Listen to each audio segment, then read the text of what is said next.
Čau! Vakar Jānis Labuts no TV24 man jautāja. Ilmārs zina, kas ir svarīgi dzirdēt mūsdienu šajā karā? Drona troksni radīto. Kas ir? Viņš neslapē drona troksni, saka, ka nē. Nē, es pārbaudīšu, būs jāpārbauda. Ok, pamēģinās ielikt vienu mikrofonu austiņās un palaidīsim dronu. Vispirms palaidīšu dronu ar izslēgtām austiņām, pēc tam es viņus ieslēgšu. Skatīsimies, kas notiek. Vienu mikrofonu iepičkāšu šeit.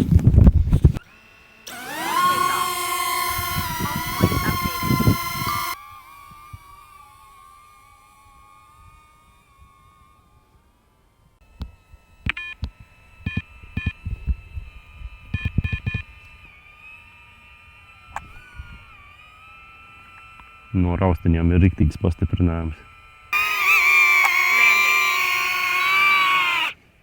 Secinājums.